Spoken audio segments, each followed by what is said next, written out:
I agree with you about the pendulum having swung very far. I don't know if it's all the way yet. It's hard to without the benefit of hindsight.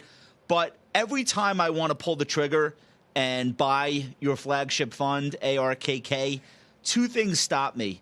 And maybe you can talk me and other people who are watching out of these two problems that I have. The first is not in your control, and that is the inflationary environment and what's going on with rates. If this is your strategy and you're going to stick to it, unfortunately, you're up against a headwind that is not of your making, and really there's not much that you can do about until it abates, which is that historically, go back to the last 100 years, break it down in decades. Decades with high inflation were very bad for growth stocks relative to value stocks. Just look at the 2 decades with the highest inflation, the 1940s coming out of the war and the 1970s. In those 2 periods, using FAMA French indexes, value outperformed growth on an average annualized basis by more than 10%. That is an insurmountable hurdle to anybody concentrating in growth stocks if, in fact, high inflation is going to persist. Again, that's not your problem, but I'd love to hear your take on that. The second thing is a little bit more idiosyncratic to ARK and the way that you guys do portfolio construction, which is that there tend to be a lot of glamour stocks in your index and in your products that maybe aren't that innovative. And a couple of examples that come to mind, I was kicking the tires on your genomics fund. I can't get past the fact that Teladoc is the largest holding. In what way, shape, or form is Teladoc at all involved in genomics? DraftKings, Robinhood, these are not really innovative companies. One is a bookie, and one is a fairly traditional broker that made its way by breaking a lot of brokerage rules. I don't see innovation there when I see those names, and that's why I'm not an investor as badly as I want to be. Can you talk me out of those concerns that I have? Because I think they're shared by a lot of the people watching today. Sure. Absolutely. And Josh, I heard that you had some kind words to say about us as a firm or generally. So I thank you for those a few weeks ago. I think very highly of you. Thank you. Thank you, Josh. So on the first, inflation. Okay, my background is economics, both economics and finance, and I do have a point of view here. The supply chain issues have lasted so much longer than we anticipated that they would take a while to work out, but not 2 years. So the question is this supply chain related, and will these inflation metrics unwind? I think a lot of what's going on is supply chain related. I know it's become unfashionable to use the word transitory, and so we won't, because it's lasted longer than we expected.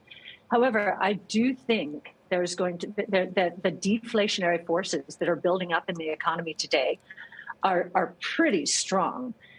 2 are secular, 1 is cyclical, and the bond market is sort of getting this. If you look at what's happened to the yield curve, so the difference between long rates and short rates, it has flattened from, I think, 155 basis points last March to 45 basis points today. And if the Fed did go 50 basis points in March, which they might, I think that it would be one and done then, we'll end up with an inverted yield curve. And then what are people going to think? Well, an inverted yield curve and the flattening yield curve says, watch out. Something's going on here.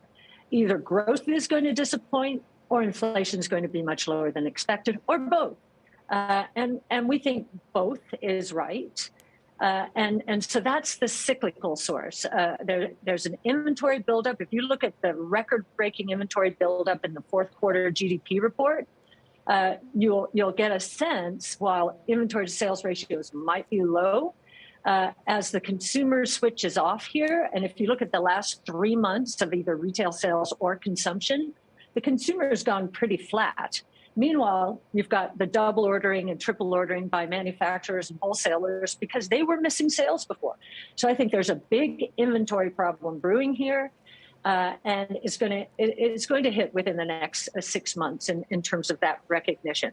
That's the cyclical side of inflation. The secular side has to do with innovation.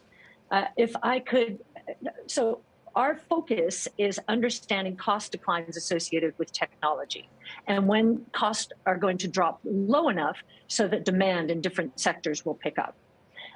Just give you a few examples. So for every cumulative doubling in the number of whole human genome sequenced in the world today, costs drop, the cost of sequencing drops 40% if you're Illumina, 28% if you're a PacBio on the long read side. Robotics, for every cumulative doubling in industrial robots, cost decline 50%. We have major labor shortages. So that cost decline will cause increased adoption and will lower the risk associated with wage inflation continuing. And then artificial intelligence costs, I gave that one, down 60% per year if you include both hardware and software. These are major, major deflationary undercurrents. The other side of disruptive innovation is creative destruction. And what does that mean? It means the existing world order, the traditional world order, is going to face disintermediation and perhaps destruction. And we certainly see this in everything transportation. In retail, there's still a lot of creative destruction taking place. Right. In the healthcare space, right? So what's going to happen is these companies whose products are either going obsolete or who have not invested enough to update them, they are going to have to cut prices. So we see major deflationary forces, and I think the bond market is on to this. If I didn't see some signal supporting what we're saying in the marketplace, like that yield curve, I'd probably say, gosh, I don't know how long this is going to last. But I have a feeling these deflationary forces have entered the bond market cycle.